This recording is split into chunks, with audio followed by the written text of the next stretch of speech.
Hadirin disilahkan duduk kembali.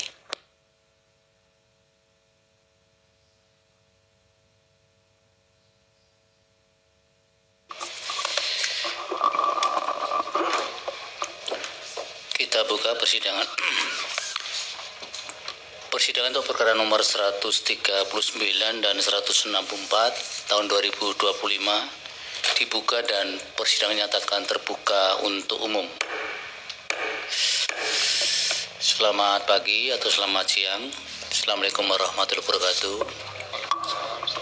Salam sejahtera untuk kita semua. Diperkenalkan untuk pemohon atau kuasanya di perkara 139. Assalamualaikum warahmatullahi wabarakatuh. Waalaikumsalam. Selamat siang. Kami dari perkara 139 hadir 2 orang kuasa. Saya sendiri Aris Manalu. Sebelah kiri saya Dwi Siol Marito. Demikian yang mulia. Baik, dari 164 silakan.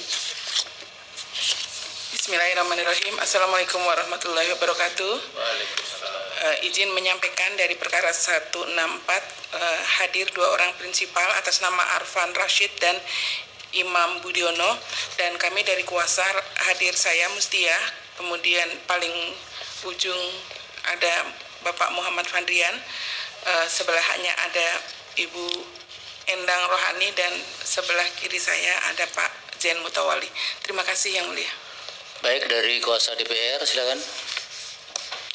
Terima kasih yang mulia. Assalamualaikum warahmatullahi wabarakatuh. Waalaikumsalam. Selamat siang, salam sejahtera untuk kita semua. Dari DPR RI hari ini hadir diwakili oleh Badan Keahlian kami yang ditugaskan 3 orang yang mulia. Saya sendiri Putri Ade, di sebelah kanan saya Ibu Yustina Sari, dan yang di sebelah kiri saya Ibu Ridolah Purwajati. Terima kasih. Dari kuasa Presiden silakan. Baik, yang mulia, terima kasih. Bismillahirrahmanirrahim. Assalamualaikum warahmatullahi wabarakatuh. Selamat pagi, salam sejahtera bagi kita semua. Kami dari kuasa Presiden hadir dari Kementerian Keuangan, Bapak Dr. Arif Wibisono, SHLM, LLM, staf ahli Menteri Keuangan, bidang jasa keuangan dan pasar modal, sekaligus yang akan membacakan keterangan Presiden. Kemudian Ibu Lucia Klamameria, Kepala Bagian Advokasi beserta tim. Dari Kementerian Hukum, saya sendiri Kanti Mulyani dan Merim Charity beserta tim. Demikian yang mulia. Baik, dari Kementerian Tenaga Kerja silakan. Bismillahirrahmanirrahim. Assalamualaikum warahmatullahi wabarakatuh. Waalaikumsalam warahmatullahi. Izin yang mulia majelis, perkenalkan kami dari Kementerian Ketenagakerjaan selaku pemberi keterangan. Saya Aris Wahyudi, staf ahli Menteri Bidang Ekonomi Ketenagakerjaan. Ibu Reni Mursidayanti, sebelah kanan saya selaku Kepala Biro Hukum.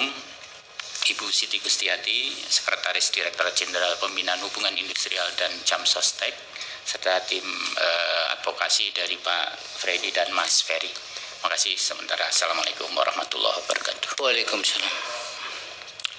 Baik, dari balkon pengunjung ada tamu dari para hakim Mahkamah Konstitusi Al-Jazair dan beberapa pejabat.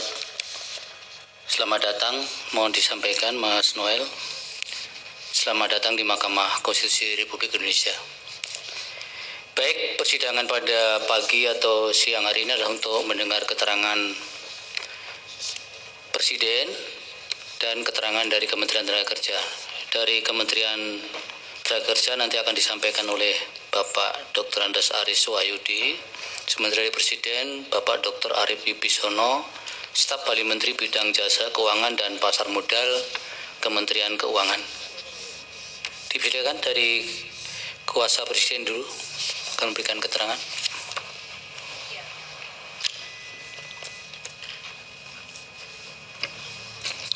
Assalamualaikum warahmatullahi wabarakatuh. Salam sejahtera untuk kita semua. Yang kami hormati, yang mulia Ketua dan Majelis Hakim Mahkamah Konstitusi, yang kami hormati perwakilan dari DPR, yang kami hormati perwakilan dari pemerintah, yang kami hormati para pemohon.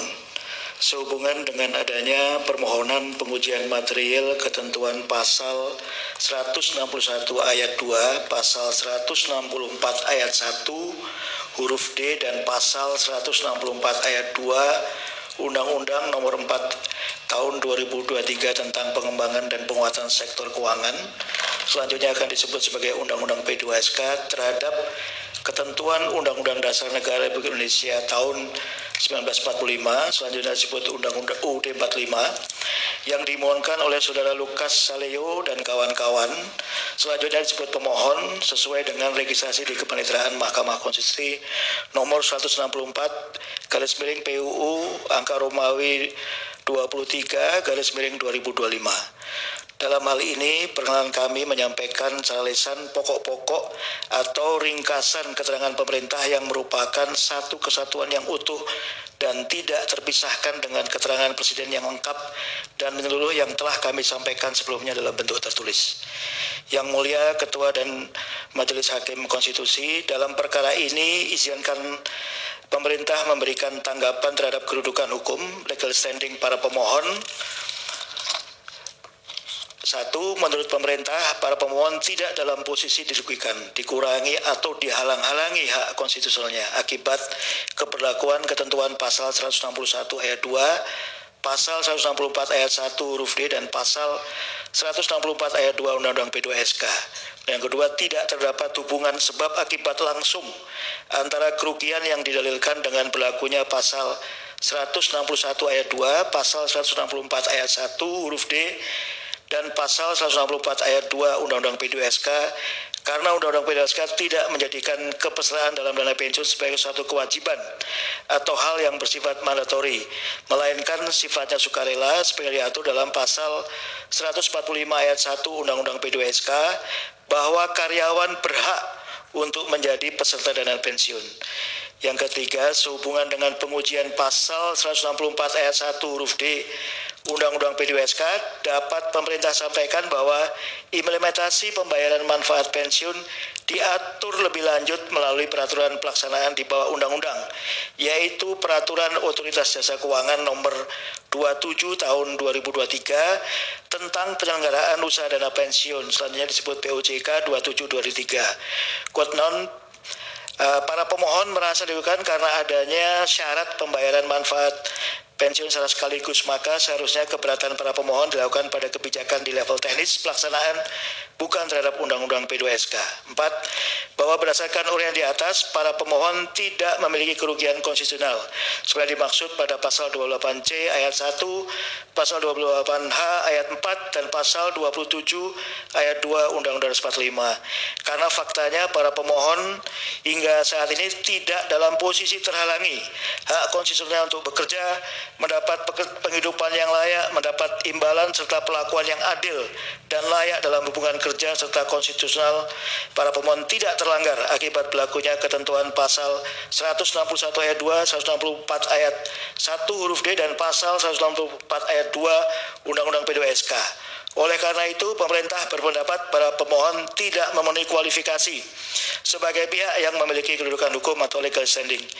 Yang Mulia Ketua dan Majelis Hakim Konstitusi, untuk memahami mengenai program pensiun perlu meninjau filosofi program pensiun semenjak di Undang-Undang Nomor 11 Tahun 1992 tentang dana pensiun, selanjutnya disebut Undang-Undang 1192. Sebagaimana telah pemerintah sampaikan dalam perkara nomor 152 PUU angka Romawi 22/2024 atau perkara 152/2024, nomor 61 PUU angka Romawi 23/2025 atau perkara 61/2025 dan nomor 139 PUU angka Romawi 23/2025 atau perkara 139/2025 sebagaimana berikut. Secara historis, konsideran Undang-Undang 1192 serta penjelasan umum dan penjelasan pasal 25 ayat 1 Undang-Undang 1192 dapat dijadikan pedoman dalam memahami filosofi program pensiun bahwa program pensiun adalah sebagai pengganti penghasilan dari seorang yang sudah tidak lagi bekerja guna memelihara kesinambungan pada hari tua, penghasilan pada hari tua. Undang-Undang P2SK mengatur dana pensiun sebagai bagian dari sistem keuangan nasional yang bertujuan untuk menjamin kesinambungan penghasilan peserta di masa pensiun. Hal ini sejalan dengan prinsip negara kesejahteraan welfare state yang bertanggung jawab atas perlindungan sosial warga negara khususnya dalam menghadapi risiko ekonomi di usia lanjut. Negara melalui Undang-Undang P2SK dan POJK 2723 mengadopsi prinsip prudential regulation yang lazim diadopsi oleh sistem pensiun modern, di mana pembayaran berkala menjadi metode dominan untuk perlindungan jangka panjang dan berkelanjutan dana. Oleh karena itu, permintaan untuk pembayaran sekaligus atau lump sum bagi seluruh peserta bertentangan dengan tujuan jangka panjang dari program pensiun sebagai intertemporal income redistribution scheme. Dengan demikian, tujuan utama dari penghimpunan dan pengelolaan dana pensiun adalah untuk menjaga kesinambungan penghasilan di masa tua sebagai bagian dari upaya mewujudkan keadilan sosial bagi seluruh rakyat Indonesia. Pengaturan mengenai tata cara dan mekanisme pembayaran manfaat pensiun harus tetap mempertimbangkan prinsip ekonomi nasional yang bersumber dari nilai-nilai Pancasila dan pasal 3 Undang-Undang Dasar tahun 1945. Oleh karena itu, kebijakan di sektor keuangan termasuk pengaturan program pensiun harus memperhatikan ketahanan dan keberlanjutan ekonomi nasional.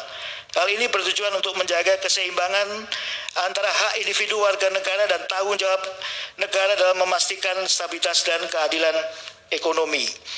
Dalam konteks manfaat pensiun sebagai penghasilan hari tua, negara memiliki tanggung jawab untuk memastikan bahwa pekerja tetap memperoleh perlindungan ekonomi meskipun pensiun dan tidak lagi bekerja.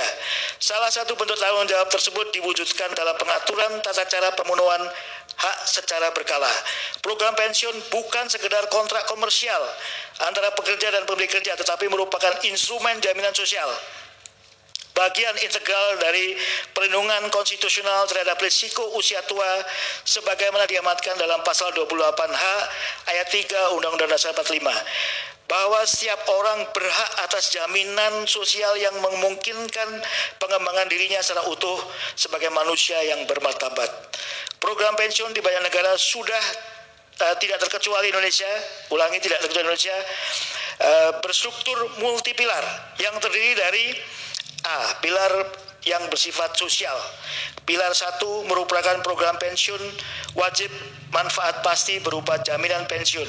Pilar 2 program pensiun wajib iuran pasti berupa tabungan hari tua dan jaminan hari tua. Serta pilar ketiga merupakan program pensiun bersifat sukarela berupa dana pensiun. Dalam struktur tersebut, masing-masing pilar bersifat saling melengkapi guna meningkatkan manfaat pensiun. Dapat pemerintah sampaikan bahwa pada dasarnya program pensiun wajib dan program pensiun berkala, dalam hal ini dana pensiun, program pensiun sukarela, dalam hal ini dana pensiun diatur dalam undang-undang yang berbeda. Meskipun telah terdapat program pensiun yang bersifat wajib, namun sebagai upaya untuk menjaga kesejahteraan rakyat khususnya pekerja yang telah memasuki masa pensiun, maka pembentuk undang-undang juga mengakomodasi program pensiun yang bersifat sukarela yang diselenggarakan melalui dana pensiun. Pembayaran manfaat pensiun pada program pensiun sukarela secara berkala bukanlah pembatasan hak konstitusional, melainkan upaya pemerintah dalam mewujudkan kesejahteraan peserta dana pensiun di hari tua. Yang Mulia Ketua dan Majelis Hakim Konstitusi, bahwa terkait pengujian ketentuan pasal 161 ayat 2 dan pasal 164 ayat 2 Undang-Undang P2SK pada intinya masih tetap sama dengan keterangan pemerintah pada perkara 152/2024, perkara 61/2025 dan perkara 139/2005 karena intensi para pemohon dalam perkara-perkara tersebut serupa dengan permohonan ini. Untuk itu dapat pemerintah sampaikan keterangan sebagai berikut. Bahwa baik Undang-Undang 1192 maupun Undang-Undang P2SK tidak menjadikan kepesertaan dana pensiun sebagai suatu kewajiban atau hal yang bersifat mandatori, melainkan bersifat sukarela. kepersediaan pekerja swasta dalam suatu dana pensiun, baik dana pensiun pemberi kerja atau DPPK maupun dana pensiun lembaga keuangan, bukan merupakan satu kewajiban. Hal tersebut ditegaskan dalam pasal 145 ayat 1 Undang-Undang P2SK. Kebijakan pemerintah membatasi pembayaran manfaat pensiun pertama kali secara sekaligus maksimal 20% merupakan upaya menyeimbangkan atau balancing dalam hal peserta membutuhkan dana dalam jumlah besar untuk memenuhi kebutuhan mereka di awal masa pensiun, namun tetap melindungi masyarakat penerima pensiun dalam jangka panjang. Pengaturan pembayaran manfaat pensiun secara berkala dalam Undang-Undang P2SK merupakan salah satu perwujudan tanggung jawab negara guna mewujudkan sebuah negara yang sejahtera atau welfare state sebagaimana amanat Undang-Undang Dasar 1945. Salah satunya mempertimbangkan kesejahteraan warga negara. Dalam hal ini para pemohon setelah memasuki masa pensiun untuk tetap mendapatkan penghidupan yang layak secara berkesinambungan. Hal demikian justru sejalan dengan pasal 27 ayat 2 Undang-Undang Dasar 45. Tiap-tiap warga negara berhak atas pekerjaan dan penghidupan yang layak bagi kemanusiaan. Ketentuan pasal 161 ayat 2 dan 164 ayat 2 Undang-Undang PSK hanya mengatur mengenai mekanisme pembayaran manfaat pensiun yang justru bertujuan untuk melindungi kepentingan jangka panjang peserta dana pensiun, memastikan stabilitas keuangan pekerja di masa pensiun. Dengan demikian tidak ada hak dari peserta dana pensiun termasuk pemohon yang diambil oleh negara, bahkan sebaliknya negara justru memberikan fasilitas perpajakan bagi dana pensiun. Oleh karena itu tidak terdapat pembatasan hak konstitusional atau atas berlakunya ketentuan dalam Undang-Undang P2SK tersebut. Dapat pemerintah sampaikan pula bahwa kondisi rata-rata rasio penghasilan pensiun di Indonesia hanya berkisar 10 sampai dengan 15% dari penghasilan per bulan pada saat mereka produktif.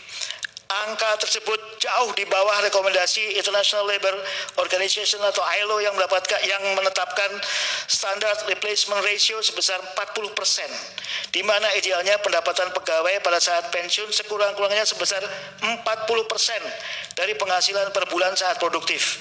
Dengan demikian, pembayaran manfaat secara sekaligus tentunya akan menurunkan rata-rata rasio penghasilan peserta per bulan pada masa pensiun.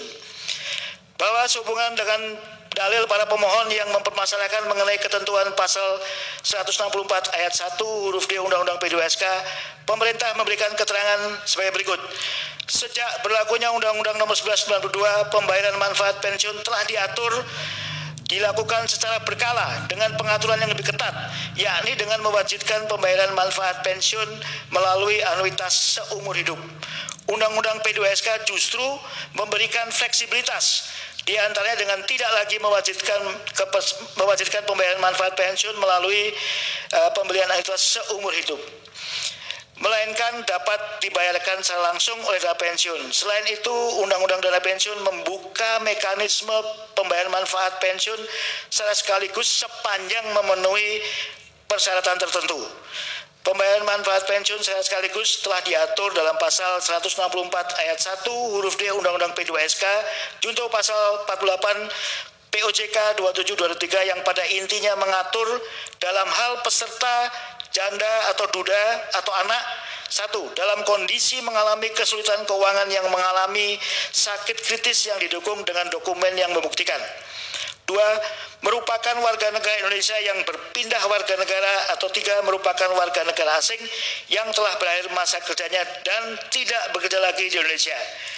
DPPPK baik yang menyelenggarakan program pensiun manfaat pasti atau PPMP maupun yang menyelenggarakan program pensiun iuran pasti atau PPIP dan juga DPLK dapat melakukan pembayaran manfaat pensiun secara sekaligus.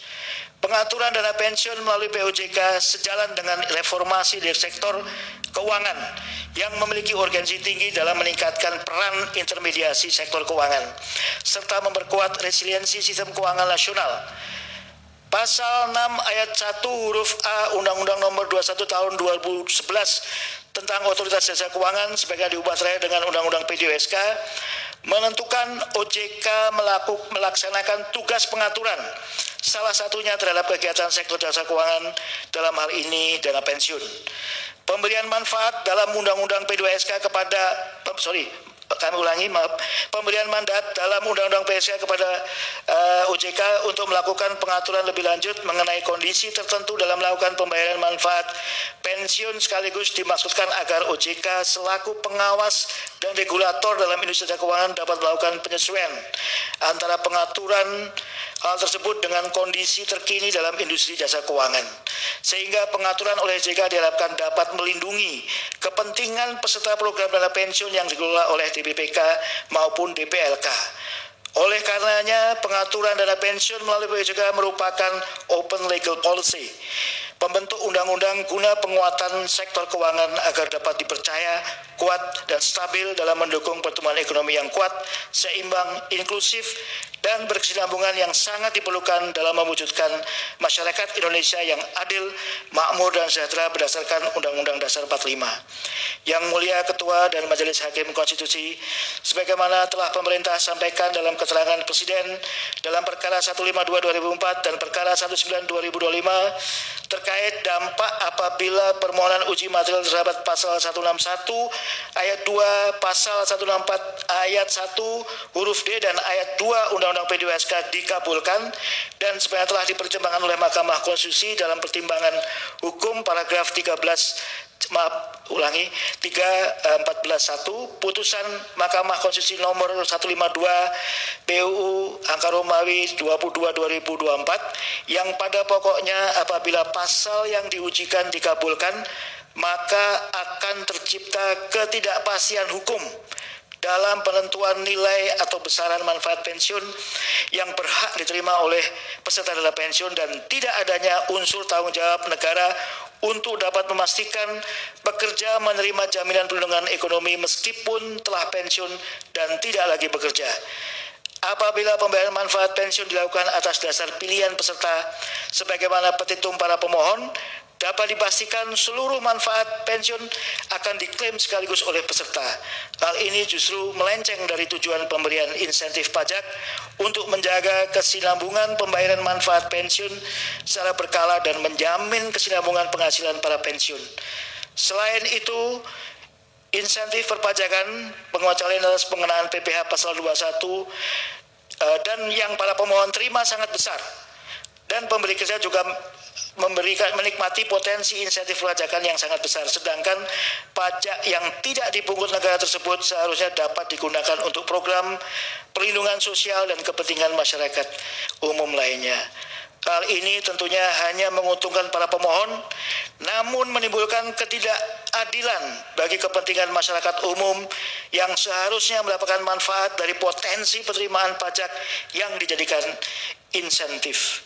Yang Mulia Ketua dan Majelis Hakim Konstitusi, berdasarkan penjelasan dan argumentasi tersebut di atas, pemerintah memohon kepada Yang Mulia Ketua dan Majelis Hakim Konstitusi Republik Indonesia yang memeriksa, mengadili, dan memutus permohonan perkara Constitutional Review ketentuan Undang-Undang 4 tahun 2003 tentang pengembangan dan penguatan sektor keuangan terhadap Undang-Undang Dasar 45 dapat memberikan putusan sebagai berikut. 1. Menyatakan para pemohon tidak mempunyai kedudukan hukum atau legal standing. 2. Menolak permohonan pengujian para pemohon untuk seluruhnya atau setidaknya menyatakan permohonan pengujian permohonan tidak dapat diterima.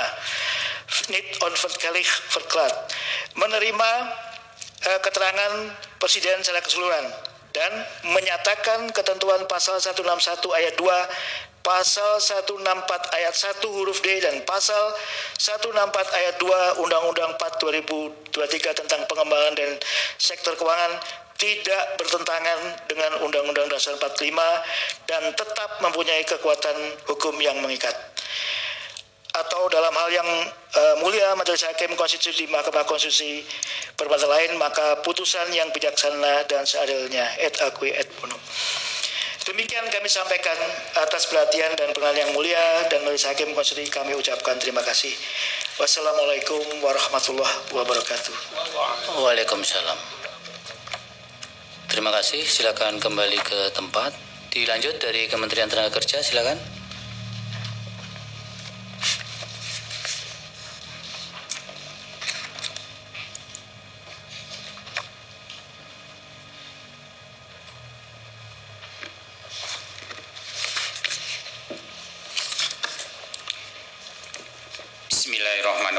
Assalamualaikum warahmatullahi wabarakatuh. Waalaikumsalam. Semangat pagi dan salam sehat untuk kita semua. Salam Om Swastiastu, Namo Buddhaya, salam kebajikan, Rahayu.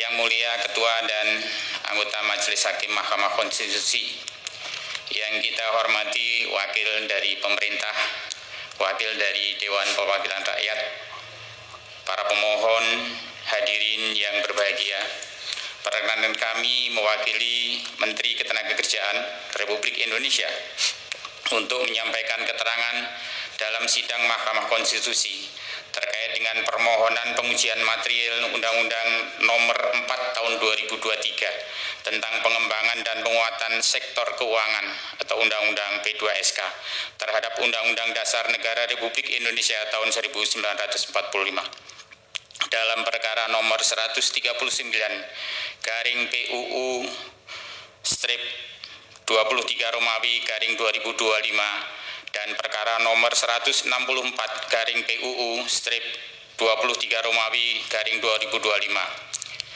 Kami menyampaikan terima kasih kepada Yang Mulia Majelis Hakim Mahkamah Konstitusi atas kesempatan yang diberikan kepada kami, dalam hal ini Kementerian Ketenagakerjaan, untuk memberikan keterangan dalam perkara aku.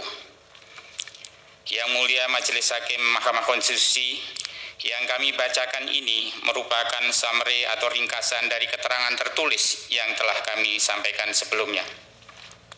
Yang Mulia Mahkamah Konstitusi, perlu kami sampaikan bahwa substansi pokok permohonan dalam perkara nomor 139 garing PUU strip 23 Romawi garing 2025 memiliki kesamaan materi dengan perkara nomor 164 garing PUU strip 23 Romawi garing 2025.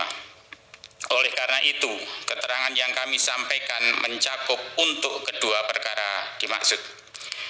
Selanjutnya, terhadap uraian mengenai ketentuan Undang-Undang P2SK yang dimohonkan pengujian dan kedudukan hukum atau legal standing dari para pemohon, dengan hormat kami mohon dianggap telah kami bacakan di hadapan Yang Mulia Majelis Hakim. Dengan demikian, izinkan kami menyampaikan keterangan Menteri Ketenagakerjaan Republik Indonesia terhadap pokok permohonan para pemohon dalam perkara aku sebagai berikut.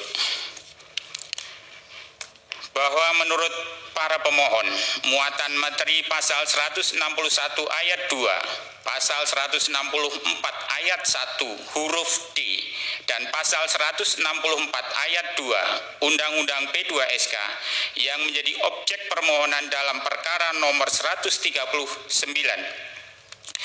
garing PUU strip 23 Romawi garing 2025 dan perkara nomor 164 garing PUU strip 23 Romawi garing 2025 pada pokoknya menimbulkan permasalahan konstitusional terkait pembatasan hak peserta program dana pensiun untuk mengakses manfaat pensiun yang berkaitan dengan pesangon karena ketentuan-ketentuan tersebut mengatur bahwa pembayaran manfaat pensiun yang di dalamnya termasuk unsur pesangon wajib dilakukan secara berkala dan hanya memperkenankan pencairan maksimal sebesar 20% secara sekaligus atau langsam. Itu pun dalam kondisi tertentu yang ditetapkan oleh Otoritas Jasa Keuangan.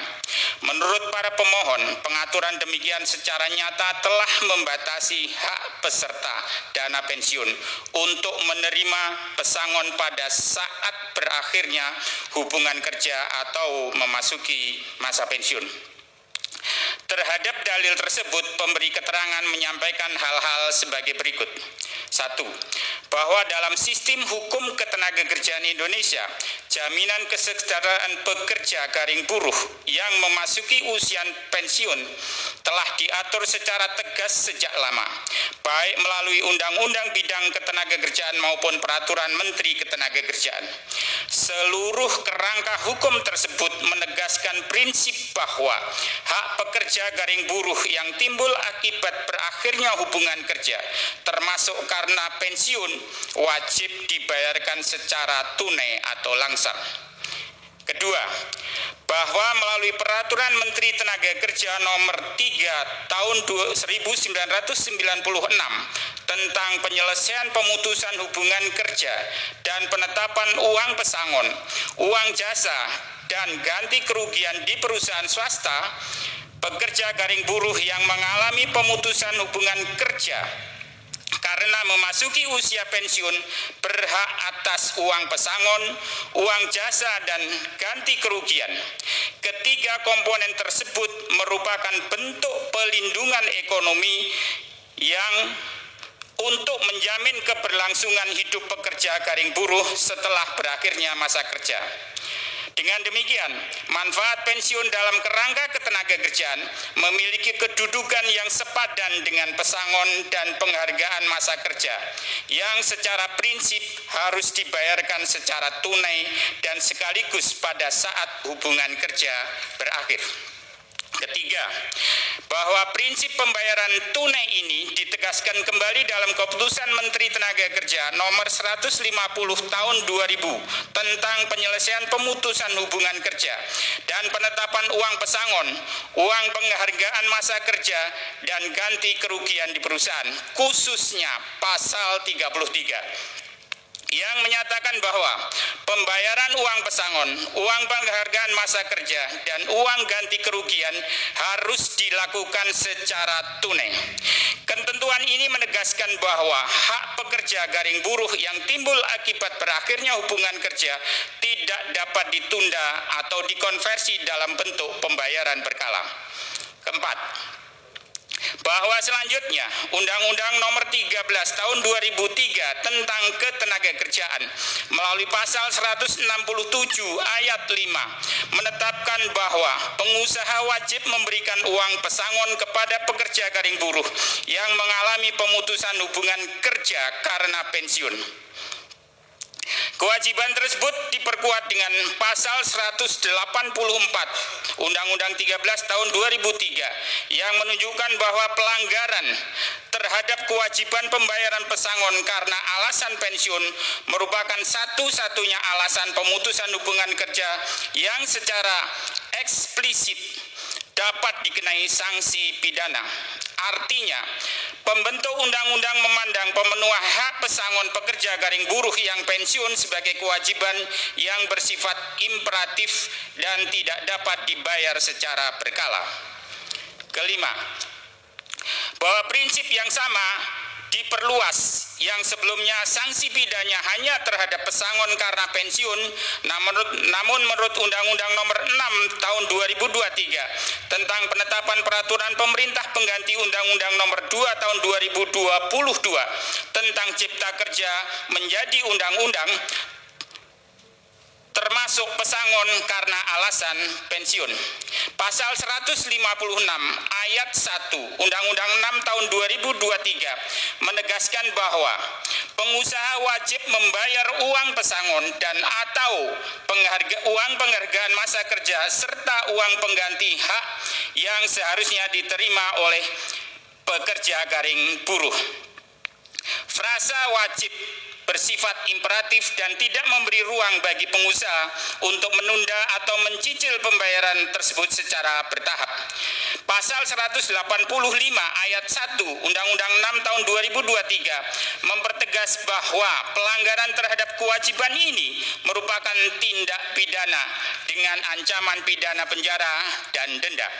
Dengan demikian, secara sistem hukum ketenagakerjaan, pembayaran pesangon harus dilakukan secara penuh dan sekaligus atau langsam, bukan secara bertahap. Keenam, bahwa dari perspektif hukum ketenagakerjaan, secara umum manfaat pesangon adalah sebagai pelindungan finansial pekerja garing buruh atas hilangnya pendapatan tetap dari pekerja garing buruh akibat pemutusan hubungan kerja dan sebagai penghargaan atas masa kerja dan kontribusi yang telah diberikan pekerja garing buruh. Jika pembayaran pesangon dilakukan secara bertahap, maka manfaat tersebut menjadi tidak efektif karena pekerja garing buruh tetap berada dalam kondisi ketidakpastian finansial. Oleh karena itu, pembayaran uang pesangon dan uang penghargaan masa kerja serta uang pisah dalam kaitan manfaat program pensiun yang diberikan secara bertahap tidak dapat dianggap sebagai pelaksanaan kewajiban hukum sebagaimana dimaksud pasal 156 ayat 1 Undang-Undang 6 2023 dan pasal 185 ayat 1 Undang-Undang 6 tahun 2023. Ketujuh, bahwa sejalan dengan ketentuan Undang-Undang 6 2023 tersebut, pasal 58 ayat 1 dan ayat 2 Peraturan Pemerintah nomor 35 tahun 2021 tentang perjanjian kerja waktu tertentu, alih daya, waktu kerja dan waktu istirahat, dan pemutusan hubungan kerja, kita sebut Peraturan Pemerintah PP 35 tahun 2021, menegaskan bahwa iuran dana pensiun yang dibayarkan oleh pengusaha dapat diperhitungkan sebagai bagian dari kewajiban pembayaran uang pesangon dan uang penghargaan masa kerja serta uang pisah. Namun demikian, manfaat pensiun hanya dapat diperhitungkan sebagai bagian dari kewajiban tersebut, bukan sebagai pengganti penuh. Jika nilai manfaat pensiun yang terima pekerja garing buruh lebih kecil dari total uang pesangon dan uang penghargaan masa kerja serta uang pisah yang seharusnya diterima, maka pengusaha tetap wajib membayar selisihnya secara sekaligus. Kedelapan, bahwa dalam perspektif ketenagakerjaan, iuran program pensiun dapat diperhitungkan sebagai bagian dari pemenuhan kewajiban pengusaha atas pembayaran uang pesangon dan uang penghargaan masa kerja serta uang pisah yang bersifat saling melengkapi dan tidak bersifat substitutif. Sehingga tidak ada satu norma dalam peraturan perundang-undangan di bidang ketenagakerjaan yang menyatakan bahwa manfaat pensiun dapat menghapus atau mengurangi kewajiban pengusaha untuk membayar uang pesangon dan uang penghargaan masa kerja serta uang pisah. Bahkan dalam pasal 185 Undang-Undang 6 tahun 2023 tidak memberikan pengecualian bagi pengusaha yang beralasan telah mengikuti program dana pensiun. Dengan demikian, dengan demikian, setiap bentuk pembayaran manfaat pensiun yang menggantikan atau menunda pesangon bertentangan dengan hukum ketenagakerjaan. Kesembilan, bahwa kerangka hukum tersebut menjadi sangat relevan dalam konteks perkara nomor 139 garing PUU strip 23 Romawi garing 2025 dan perkara nomor 164 garing PUU strip 23 Romawi garing 2025 yang pada pokoknya mempersoalkan konstitusionalitas beberapa ketentuan dalam Undang-Undang P2SK, khususnya pasal 161 ayat 2, pasal 164 ayat 1 huruf D dan pasal 164 ayat 2. Bahwa dalam perkara aku, pemberi keterangan menegaskan tidak dalam menilai konstitusionalitas norma-norma dalam Undang-Undang P2SK karena pengaturan mengenai dana pensiun berada dalam ranah kebijakan Kementerian Keuangan. Namun demikian, pemberi keterangan perlu memberikan keterangan dalam perkara ini guna meluruskan pemahaman publik dan menghindari penafsiran keliru terkait hubungan antara manfaat pensiun sebagaimana diatur dalam Undang-Undang P2SK dan pesangon, uang penghargaan masa kerja, dan uang pisah sebagai hak normatif pekerja garing buruh berdasarkan hukum ketenagakerjaan. Bahwa dengan demikian, ketentuan dalam Undang-Undang P2SK mengenai pembatasan pencairan manfaat pensiun secara berkala dan maksimal 20% dengan tanpa memberikan kejelasan pembayaran uang pesangon dan uang penghargaan masa kerja serta uang pisah yang ada dalam program dana pensiun dapat dibayar sekaligus perlu ditafsirkan secara hati-hati agar tidak menimbulkan pertentangan dengan prinsip pelindungan hukum ketenagakerjaan. Karena di dalam struktur dana pensiun terdapat komponen yang merupakan bagian dari pembayaran uang pesangon, uang penghargaan masa kerja, serta uang pisah. Maka bagian tersebut harus dibayarkan secara sekaligus, bukan mengikuti skema pencairan bertahap sebagaimana diatur dalam Undang-Undang P2SK. Bahwa oleh karena itu, dalam pelaksanaan dan penafsiran kebijakan terkait dana pensiun, seluruh pemangku kepentingan, termasuk lembaga keuangan penyelenggara dana pensiun, harus memastikan bahwa prinsip pelindungan pekerja garing buruh tetap menjadi dasar utama. Oleh karena itu, pembayaran uang pesangon dan uang penghargaan masa kerja serta uang pisah wajib dibayarkan penuh dan sekaligus.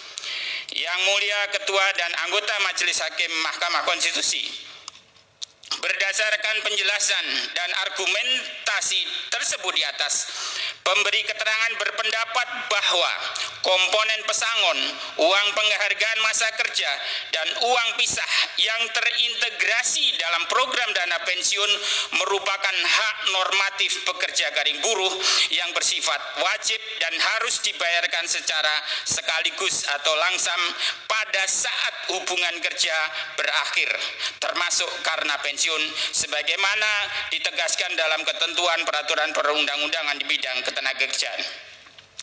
Pembayaran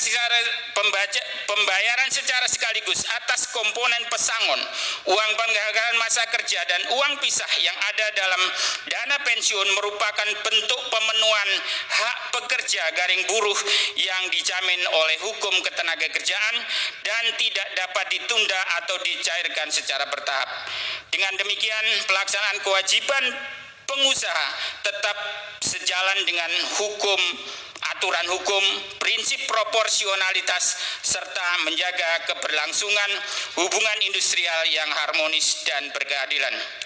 Demikian keterangan Menteri Ketenagakerjaan ini kami sampaikan sebagai bahan pertimbangan Yang Mulia Majelis Hakim Mahkamah Konstitusi untuk mengambil keputusan. Atas perhatian dan kehormatan yang diberikan kami aturkan terima kasih. Saya akhiri, wallahul muwaffiq ila thoriq. Assalamualaikum warahmatullahi wabarakatuh. Salam.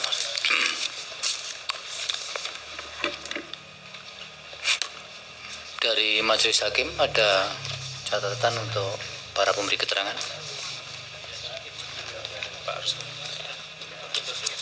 Panel dulu.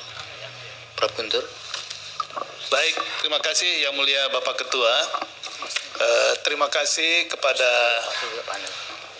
Pak Dr. Arief Wibisono SH LLM selaku pemberi keterangan Presiden, dan juga terima kasih kepada Bapak Dr. Andes Aris Wahyudi MSI, staf ahli Menteri Bidang Ekonomi Ketenagakerjaan yang telah memberikan keterangan sebagai pemberi keterangan.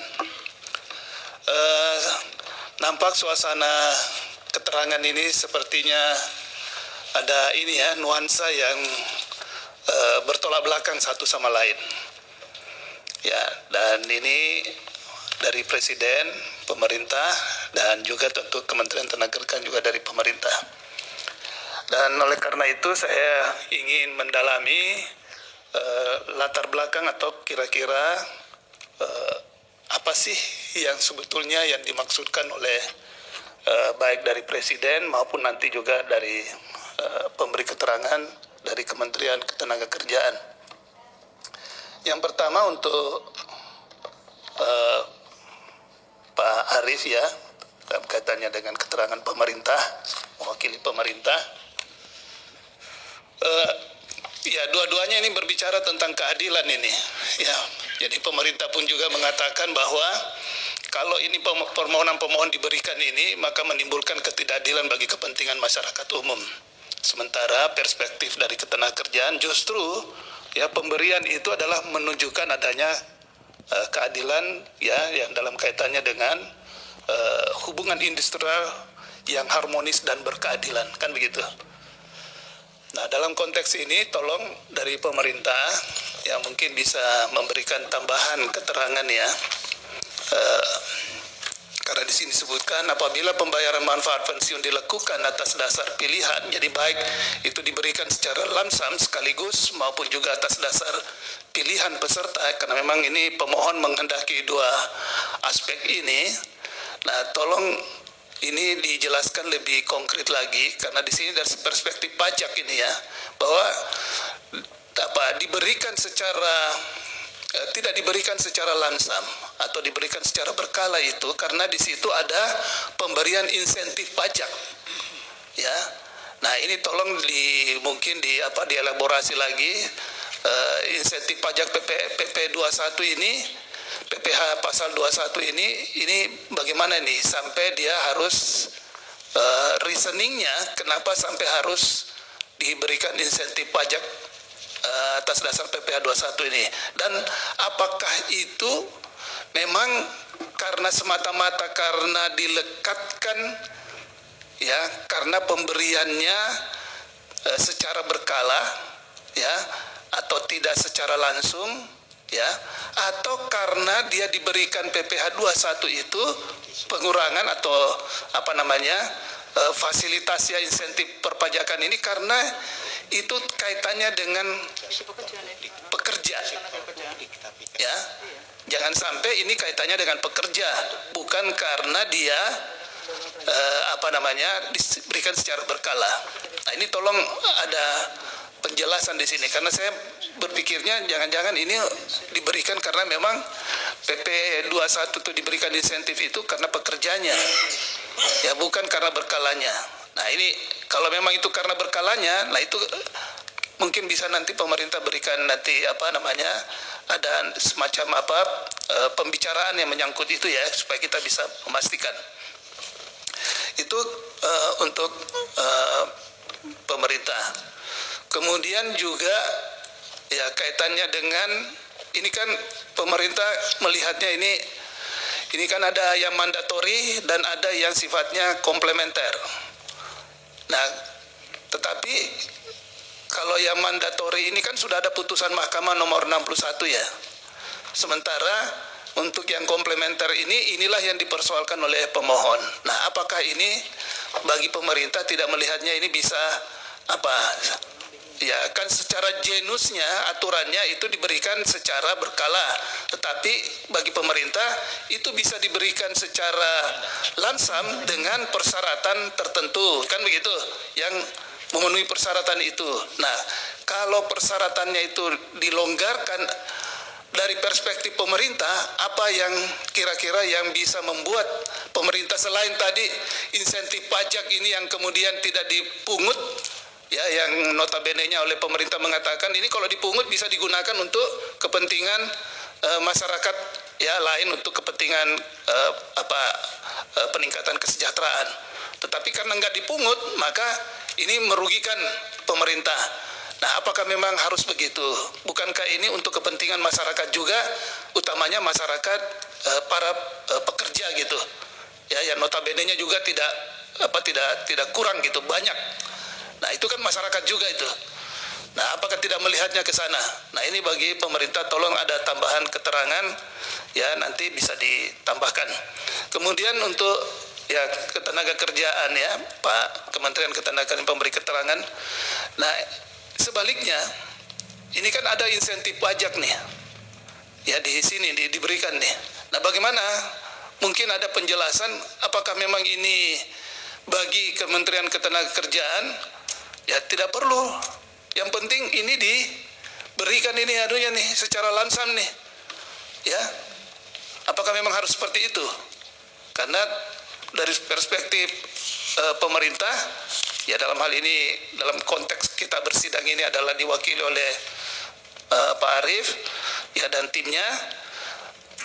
Nah, itu kan apa artinya? Ada nih insentif pajak diberikan karena dia diberikan secara langsam tadi, diberikan secara berkala. Tapi kalau diberikan secara langsam maka hilang ini insentif pajak nih. Nah, bagaimana respon dari Kementerian Ketenagakerjaan menyangkut hal ini? Apakah Kementerian Ketenagakerjaan mengatakan ya nggak usah aja diberikan insentif pajak, yang penting diberikan secara langsam, kan begitu. Nah, sehingga ini ketemu kan begitu, artinya dia punya ini nih cara pandang nih. Nah kemudian juga begini Pak ya, ini saya melihatnya ya, ini disebutkan kan karena dalam struktur dana pensiun, jadi ada komponen dalam dana pensiun ini, yaitu komponennya yang menyangkut uang pesangon, uang penghargaan masa kerja, uang pisah, kan gitu ya. Nah, karena dari dalam dana pensiun ini ada komponen ini, nah dari perspektif ketenagakerjaan, hukum ketenagakerjaan ini harus dibayarkan sekaligus sama dengan pembayarannya dengan pesangon, kan begitu ya. Nah, kalau hal ini sementara itu bagian dari dana pensiun. Nah, apakah di sini artinya mau mengatakan bahwa dana pensiun itu harus dipisahkan aja dengan soal pembayaran uang pesangon, uang penghargaan masa kerja, serta uang pisah yang kaitannya dengan dana pensiun tadi. Tetapi kalau itu dana pensiun, kan tadi katakan ini harus hati-hati nih kan melihatnya menyangkut undang-undang PPSK nih. Nah, oleh karena itu ya saya pengen kejelasan ya, keterangan dari Kementerian Ketenagakerjaan, apakah ini masih perlu diletakkan dalam dana pensiun atau dikeluarkan aja, sehingga dana pensiun itu ya tinggal yang mana saja yang menjadi bagian dari dana pensiun yang bisa tidak, yang kemudian tadi dari perspektif hukum ketenagakerjaan itu harus diberikan sekaligus. Nah demikian juga mungkin juga dari pemerintah. Nah, dana pensiun ini kalau itu dikeluarkan dari komponen-komponen ini, komponen yang disebutkan tadi ini, karena dalam struktur dana pensiun terdapat komponen ya pembayaran uang pesangon dan uang penghargaan masa kerja dan uang pisah, itu dikeluarkan, apakah masih dapat dikatakan sebagai dana pensiun? Nah itu, dan terakhir untuk Kementerian Ketenagakerjaan ini kan disebutkan tadi ada yang mandatori ya, kepesertaan ke dalam dana pensiun ini mandatori, ada juga yang sifatnya komplementer. Nah, yang dipersoalkan ini kan yang komplementer ini. Apakah juga yang komplementer ini ya harus yang tadinya kan kalau yang sifatnya mandatori ini memang putusan mahkamah di 61 itu kan diberikan secara berkala. Nah, kalau ini cara pandang Kementerian Ketenagakerjaan, apakah berarti yang termasuk yang mandatori pun juga harus diberikan secara berkala kan? Artinya kepesertaan dalam dana pensiun yang sifatnya mandatori itu ya, itu juga harus diberikan secara berkala juga. Ini perlu penjelasan karena itu sudah ada putusan Mahkamah Konstitusi nomor 61 itu. Ya, nah ini mungkin perlu dijelaskan oleh karena kalau saya melihat ini umum ini semuanya ini ya, tidak hanya menyangkut yang mandatori tapi juga yang sifat tidak hanya yang sukarela tetapi juga yang mandatori ya, kepesertaan dalam dana pensiun ini. Nah apakah memang seperti itu ataukah memang ya ini yang diberikan dari perspektif ketenagakerjaan, yang diberikan ini secara lamsam ini secara sekaligus ini yang hanya bersifat ini saja komplementer ini ya, yang sifatnya sukarela saja, tapi yang untuk mandatori ya itulah yang sudah diatur dalam kaitannya dengan undang PSK dana pensiun yang diatur yang sifatnya pemandatori itu yang diberikan secara tidak langsam ya, diberikan secara berkala. Mungkin tambahan penjelasan dari Kementerian Ketenagakerjaan yang kami perlukan. Baik, yang mulia dari saya, terima kasih. Baik, yang mulia Pak Arsul, silakan. Terima kasih, yang mulia Pak Ketua. Terima kasih kepada Pak Arief Wibisono dan Pak Aris Wahyudi yang telah menyampaikan keterangan dari para pemberi keterangan. Saya pertama ke DPR maupun ke pemerintah ya. Jadi kami saya kira perlu juga support ya, ketika pembahasan Undang-Undang P2SK ya, terutama yang terkait dengan pasal yang dipersoalkan ini, ya, apakah di situ ada atau apapun ketika menyiapkan ya RUU ini ada katakanlah kerja-kerja atau perspektif harmonisasi dan sinkronisasi ya antara RUU yang mau dibuat dengan katakanlah undang-undang atau peraturan ketenaga kerjaan, ada enggak? Supaya kami itu jelas bahwa katakanlah apakah ketentuan terkait dengan dana pensiun, karena ini juga bukan ketentuan yang baru ya Pak Arief ya, ini kan undang-undangnya kan sudah ada sejak lama ya. Dan sebetulnya di P2SK itu kan juga memperbaharui saja, bukan mengganti ya prinsip-prinsip yang ada di undang-undang sebelumnya gitu ya. Nah, tetapi kalau bahkan saya ini kebetulan mantan lawyer juga yang menangani juga soal-soal ketenaga kerjaan gitu ya. Saya memahami bahwa dari perspektif aturan ketenaga kerjaan itu dan juga dalam praktek ketenaga kerjaan itu memang ada hal yang berbeda dengan apa yang diatur dalam undang-undang dana pensiun itu dari sejak dulu nih sebelum ada undang-undang P2SK. Nah ini saya makanya pengen lihat ada nggak sih ya, artinya saya ingin sampai pada kesimpulan apakah memang undang-undang P2SK itu ingin meng-override semua ketentuan, bukan hanya ketentuan dana pensiun yang lama tapi juga ketentuan ketenaga kerjaan ya. Meskipun saya ragu dan saya bisa membayangkan kalaupun tidak ada harmonisasi dan sinkronisasi ini saya bisa memahami, karena saya pernah ada di Senayan 2 periode, yang satu ini dibuat di Komisi 11 sementara urusan ketenaga kerjaan ada di Komisi 9 gitu kan. Nah kita ini walaupun ruangannya deket-deketan suka nggak omong-omongan gitu loh kalau bikin membahas RUU yang sebetulnya ya ada arsirannya gitu ya. Nah itu barangkali juga hal yang memang harus perlu diimprove ya dalam proses legislasi kita. Jadi itu saya ingin tahu itu ada nggak gitu disinggung-singgung ya. Karena sebelum mendengarkan dari Kementerian Ketenagakerjaan pun saya merasa bahwa ini ada yang tidak pas. Kenapa kok tidak pas? Dari dulu ya, bahkan sebelum ada undang-undang dana pensiun ya, atau barangkali dari dana pensiun di awal 90-an itu ya, karena kan begitu ada undang-undang dana pensiun itu kan kemudian muncul juga kan beberapa misalnya perusahaan asuransi yang katakanlah berfungsi atau bertindak jadi DPLK, dana pensiun lembaga keuangan gitu kan. Nah di samping juga ada DPPK ya, dana pensiun pemberi kerja.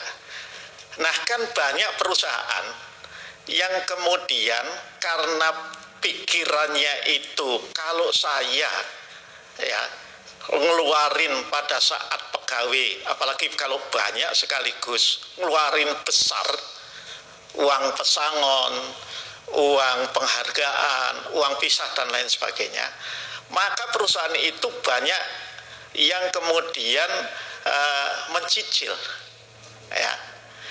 Artinya berdasarkan PKB perjanjian kerja bersama ini dan atau PP peraturan perusahaan ya, maka perusahaan itu kemudian ini bagian dari uang pesangonmu itu kan saya cicil ya, dan kemudian diikutkan dalam program dana pensiun itu yang kemudian katakanlah misalnya jumlah totalnya 10% dari penghasilan, misalnya 7% dibayar oleh perusahaan, 3% oleh karyawan yang bersangkutan. Nah nanti di ujungnya waktu pegawai yang bersangkutan itu pensiun, kalau ternyata total haknya dia atas dana pensiun dengan formula tertentu itu kurang dari kewajiban perusahaan berdasarkan formula pesangon dan lain sebagainya, perusahaan nambahi. Itu kan begitu yang waktu saya zaman jadi lawyer itu dulu gitu, kan begitu. Nah, kalau lebih ya maka tidak ada lagi kewajiban untuk memberikan pesangon karena dia sudah dapat manfaat dari akumulasi dana pensiun itu. Nah, saya membayangkannya Pak Arif ya, kan terutama bagi ya para pekerja yang ikut dana pensiunnya itu bukan yang wajib, ini yang sukarela. Kalau yang wajib kan sekarang ada di BPJS Ketenagakerjaan. Ini yang sukarela ini ya. Yang sukarela kemudian dia pensiun. Kalau dia tadinya nggak ikut yang sukarela itu dia langsung dapat satu geluntung begitu kan, uang pesangon dan lain sebagainya. Karena itu tadi diakumulasikan di dalam dana pensiun itu yang dicicil itu, tiba-tiba dia terkena peraturan ya, saya hanya bisa ngambil 20% gitu loh. Padahal cita-citanya dia dapat pensiun, dia beli kos-kosan gitu kan. Nah, kos-kosannya menghasilkan, nah kos-kosannya itulah yang untuk biaya hidup, kira-kira kan begitu. Nah, atau rumah kontrakan lah apapun. Nah, ini saya kira kasus ini kan berbeda dengan kemarin. Kasus ini terutama yang terkait dengan para pemohon yang dana pensiun kepesertaannya dalam program pensiun itu adalah sukarela, bukan yang wajib.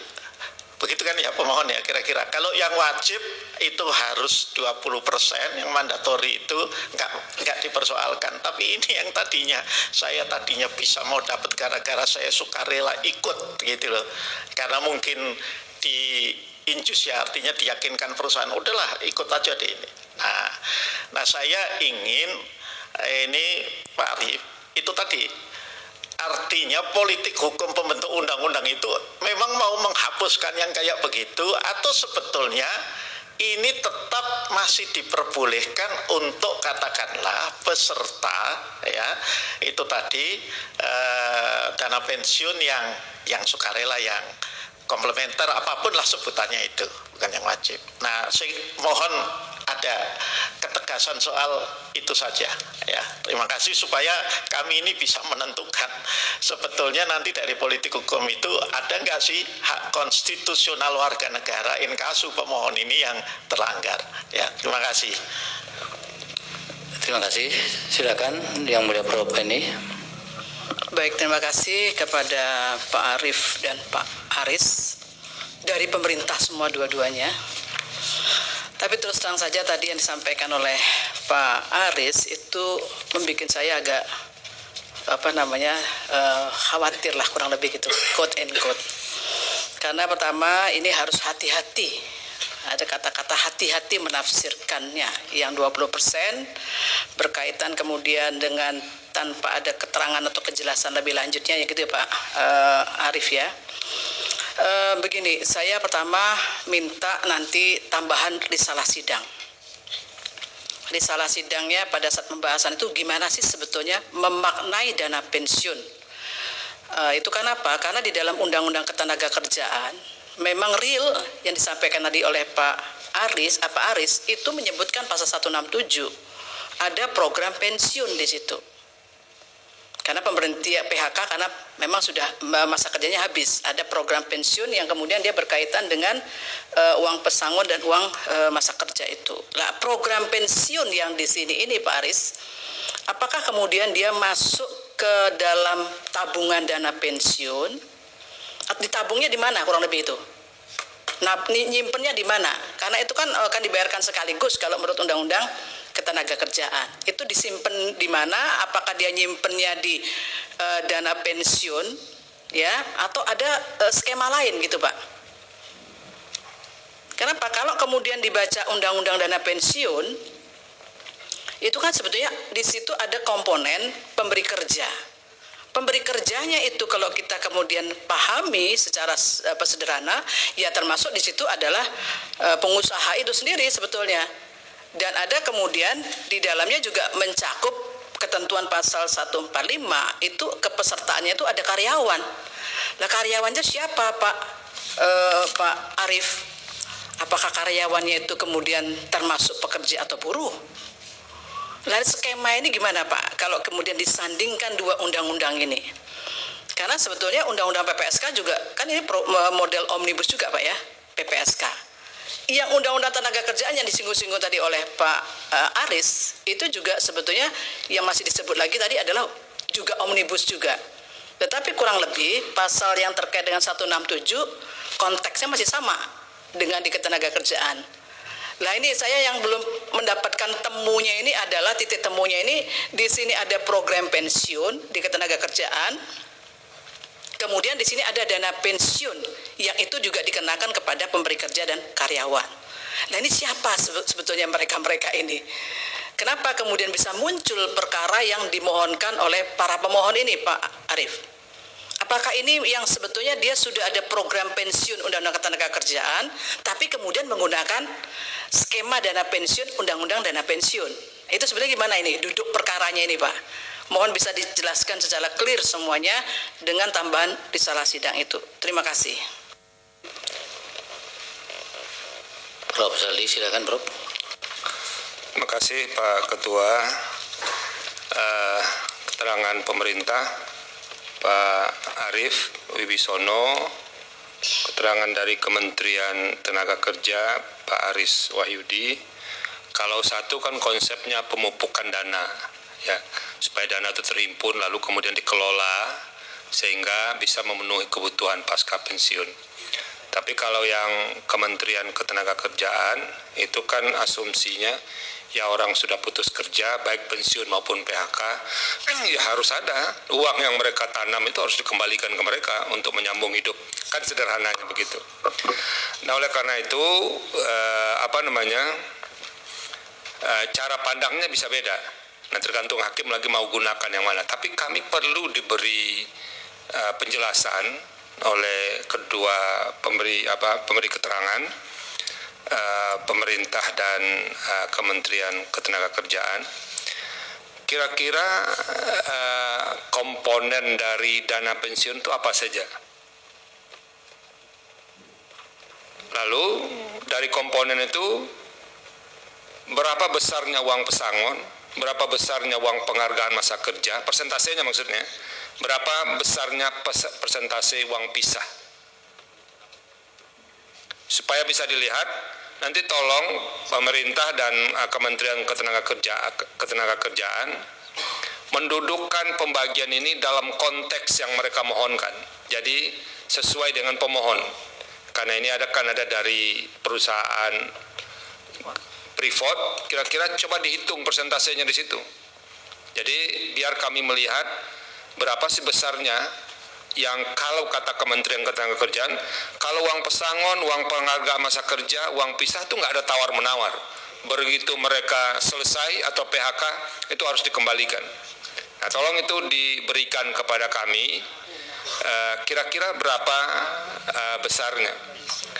Nah yang perlu dijelaskan oleh pemerintah juga, termasuk oleh Kementerian Ketenagakerjaan, adalah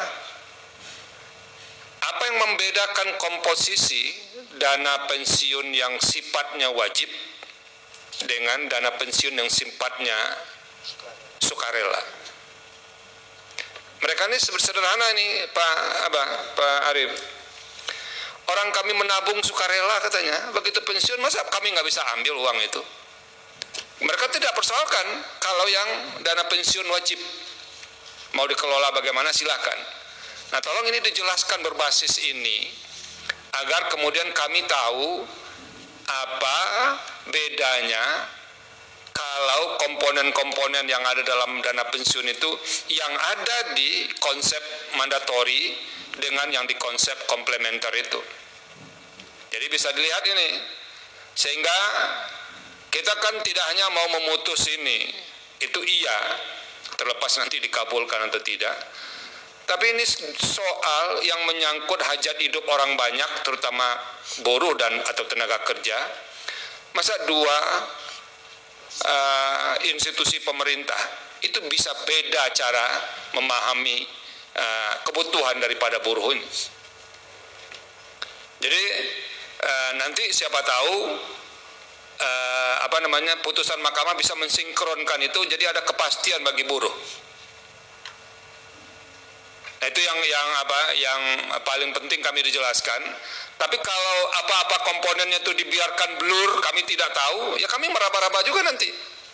Jadi jika perlu nanti pemohon keduanya menjelaskan juga apa komponen yang ada di situ. Karena ini persis mereka sederhana menjelaskannya. Kalau yang kami tabung sukarela itu untuk dana pensiun itu, untuk kebutuhan pensiun itu sukarela, kami diberikan langsung dalam bentuk lamsam. Mereka bisa menyambung hidup dengan cara bikin rumah kos atau ini dan segala macamnya. Menurut mereka, kalau kami dibayar per bulan sekian juta, 3 atau 4 juta, itu jauh dari cukup untuk bisa melanjutkan kehidupan. Nah, tolong kami dibantu ini menjelaskannya sehingga mahkamah tahu bagaimana memosisikan permohonan. Kami sengaja memajukan kembali ini ke pleno, ini untuk diketahui oleh pemerintah atau presiden dan Menteri Ketenagakerjaan, karena sekarang basis mereka mempersoalkan itu ini bersifat sukarela. Jadi kami berkelakar dalam ruang RPH, ya kalau kita mau menyisihkan uang kita sukarela, masa nggak boleh kita ambil lagi begitu kita selesai. Nah itu yang tolong kami dibantu agar kami tidak tersesat, agar tidak ada yang terzalimi nanti dari putusan ini. Terima kasih Pak Ketua. Pak Ketua tambah dikit. Baik, terima kasih. Silakan, Prof. Penny ada tambahan? Baik, terima kasih. Saya justru mau ke pemohon ini, ke para pemohon ya, supaya clear semuanya. Jadi sebagaimana dijelaskan oleh dari Kementerian Ketenagakerjaan tadi, sebetulnya nanti diberikan tambahan bukti ya. Terkait dengan prinsipal itu, apakah dia juga sudah mendapatkan sebagaimana ketentuan pasal 167 Undang-Undang Ketenagakerjaan? Artinya dia dapat uang pesangon, uang masa kerja, dan program pensiun. Apakah sudah dapat? Tolong dibuktikan. Apakah kemudian di samping itu dia mengikuti ketentuan Undang-Undang Dana Pensiun yang kemudian diistilahkan sebagaimana tabungan, sebagaimana sukarela tadi? Tolong itu bisa diberikan dukungan bukti itu. Ya, terima kasih. Baik, itu Pak Arif dan Pak Aris, namanya beda ujungnya saja nih. Tapi keterangannya agak beda banyak ya. Tapi perlu dijelaskan Pak, mungkin ada komponen yang ada di dana pensiun yang dimaksud Pak Aris tadi, itu sebenarnya yang bisa diberikan sekaligus. Sementara dana pensiun itu ada komponen yang memang di luar 3 komponen yang dimaksud Pak Aris tadi, itu yang diklirkan Pak nanti. Tapi kalau mau dijelaskan sekarang silakan, tapi secara lengkap nanti tertulis ya Pak. Silakan Pak Arif. Terima kasih Yang Mulia, yang kami hormati, Yang Mulia Pak Arsul Sani, Prof. Eni, Pak Guntur, dan juga Prof. Saldi. Jadi intinya seperti yang disampaikan Pak Arsul Sani tadi, bahwa sebenarnya dana pensiun itu bukan hal baru. Kita pernah melakukan reform, kita sampaikan tadi Undang-Undang 11 tahun 92. Jadi ini berarti ada kelemahan kita untuk mensosialisasikan. Jadi ini memerlukan masukan di forum ini, nanti kami akan giatkan sosialisasi dan inklusi keuangan. Nah kemudian dapat kami sampaikan, mungkin yang penting sekali, bahwa keperserahan di dana pensiun tadi, dana pensiun itu merupakan badan hukum Pak Arsulsani. Jadi dia badan hukum dana pensiun namanya. Tidak ada asuransi yang melakukan dana pensiun. Jadi mungkin perlu kita rinci nanti di keterangan kami sehingga kita jelas apa binatangnya masing-masing itu. Jadi yang kita perbincangan sebenarnya agak berbeda sedikit, namun kami menyadari bahwa barangkali itu kesalahan kita dalam melakukan sosialisasi Pak Guntur. Jadi nanti kami akan sejelas-jelasnya termasuk risalah yang nanti Prof. Eni sampaikan. Jadi kalau boleh kami sampaikan, Pak Arsulsani juga sudah sangat paham karena beliau pernah di Gatot Subroto ya. Jadi memang dalam Undang-Undang P2SK ini hanya mengubah filosofi yang ada di Undang-Undang 1192 tadi.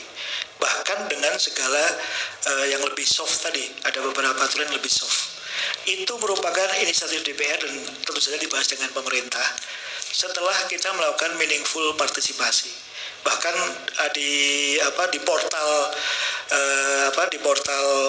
DPR itu kita buka terus, pemerintah juga kita pernah lulus ini juga ya.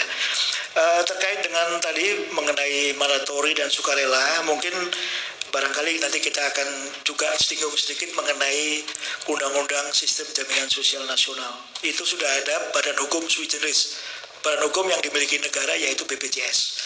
Nah yang ini sukarela sifatnya seperti yang kami sampaikan ada di 145 ayat 1 Undang-Undang P2SK. Nanti kami akan jelaskan dua-duanya ini.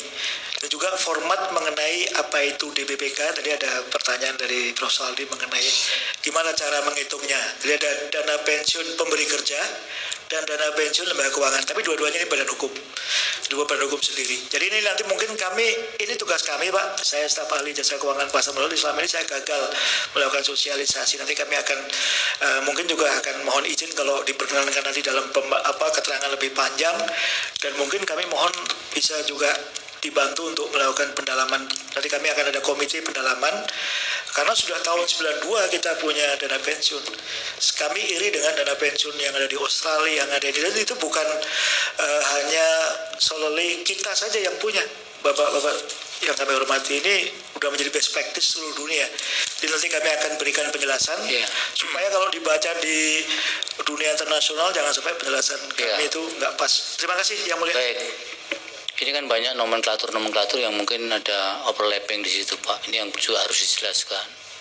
Pak Aris mau ada yang ditambahkan atau tertulis Pak? Silakan. Terima kasih pimpinan, khususnya Yang Mulia Pak Guntur maupun Pak Asrul Sani, Ibu Eni, Pak serta Prof. Saldi Isra. Jadi prinsip kami tampung, kami nanti akan jawab secara tertulis agar lebih komprehensif dan betul-betul menempatkan pada posisi yang semestinya. Itu saja. Terima kasih. Assalamualaikum warahmatullahi wabarakatuh. Demikian juga kepada para pemohon ya. Tadi ada yang permintaan dari Prof ini.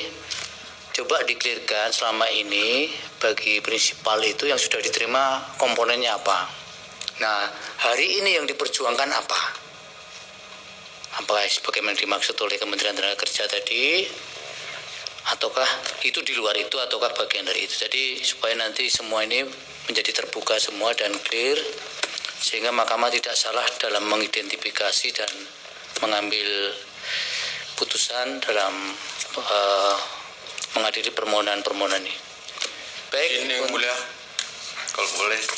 Tidak boleh Pak. Apa? Kalau mau mengajukan ahli boleh saya tampung. Tapi kalau substansi enggak, terkait dengan yang permintaan yang mulia Bu Eni tadi, kalau prinsipal kami memang belum menerima karena akan nanti pensiun. Ya. Belum. Kalau sudah nanti yang dimaksud Prof ini apa yang komponen sudah diterima itu dibawa ke persidangan untuk bukti. Kalau yang belum terima kan barang itu tidak ada. Iya. Yang makanya yang ditanyakan Prof ini kan yang sudah terima apa saja dari komponen yang dimaksud oleh dua keterangan tadi, sehingga relevansinya sejauh mana yang mau dikeluarkan, atau itu bagian dari yang gelondongan yang harus dipertimbangkan oleh Mahkamah sekaligus, ataukah bisa disempilkan, dikeluarkan, itu kan bagian dari hakim nanti mempertimbangkan. Pak Aris. Masuk kami, ini kan masih kurikan potensial ini ke depan. Iya, bukan aktual. Iya. Ya, sudah ke pemohon yang 164 Pandrian, prinsipal saudara. Ya baik, bismillahirrahmanirrahim. Assalamualaikum warahmatullahi wabarakatuh. Izin yang mulia, mungkin ada 3 hal yang kami mohon untuk bisa disampaikan.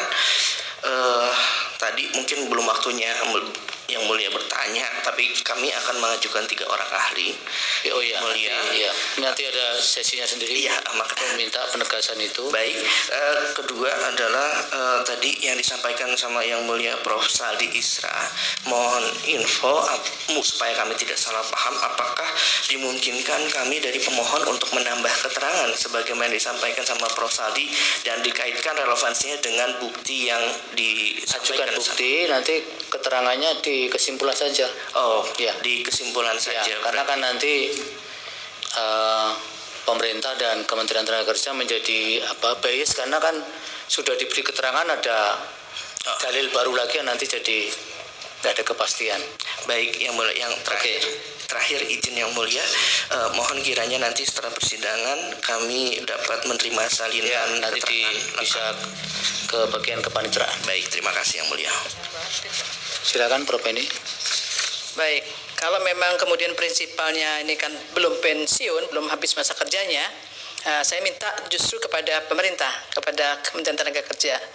Sebetulnya terkait dengan pasal 167 itu kan apakah ini wajib hukumnya Pak Aris ya? Karena dana terkait dengan uang pesangon, uang masa kerja, program pensiun itu inkasu terkait dengan Freeport itu, apakah itu memang kemudian wajib adanya bagi semua, mungkin untuk perusahaan-perusahaan lainnya? Artinya setelah itu apakah ada di luar yang wajib itu, di luar termasuk program pensiun, di luar itu apakah kemudian sepengetahuan Pak Aris dari data yang ada, kalau bisa disampaikan juga, yang kemudian mereka ikut program dana pensiun, Pak? Ya, dua hal itu. Terima kasih. Sekalian ya Pak Arif. Baik, nanti ditampung saja Pak. Ya, apa? Keterangan ahli nanti kami minta juga. Ada keterangan ahli. Keterangan ahli belum. Ini kan baru mau menghadirkan pemohon 139 mau mengajukan ahli. Ya, yang mulia, ahli 2 orang, saksi 2 orang. Baik, kalau begitu 139 dulu kita beri kesempatan. Sidangnya nanti di hari Senin tanggal 17 November 2025 pukul 10.30. Keterangan dan CV untuk ahli supaya diserahkan ke mahkamah atau majelis hakim paling lambat 2 hari kerja sebelum persidangan dilaksanakan. Untuk 164 nanti berikutnya kita jadwalkan supaya, karena nanti masih mau menunggu keterangan tambahan dari pemerintah dan dari Kementerian Tenaga Kerja. Baik, terima kasih untuk sidang pada pagi siang hari ini untuk semuanya. Sidang selesai dan ditutup. Hadirin dimohon berdiri. Yang Mulia Majelis Hakim Konstitusi meninggalkan ruang persidangan.